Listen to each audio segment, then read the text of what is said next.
আজকাল মানুষ বড় হচ্ছে কিন্তু মানুষ হচ্ছে না। শিক্ষা বাড়ছে কিন্তু মূল্যবোধ কমছে। টাকা বাড়ছে কিন্তু মনুষ্যত্ব হারিয়ে যাচ্ছে। একটা সুন্দর সমাজ গড়তে চাইলে আগে নিজেকে বদলাতে হবে।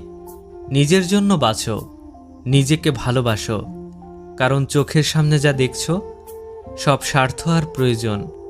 আপনাকে ডুবিয়ে দেওয়ার জন্য এমন কিছু লোক বসে আছে যাদেরকে সাঁতারটা আপনিই শিখিয়েছিলেন।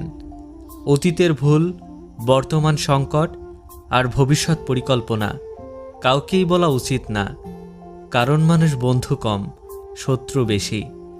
সুখ মানুষের জীবনে অহংকারের পরীক্ষা নেয়, আর দুঃখ মানুষের জীবনে ধৈর্যের পরীক্ষা নেয়।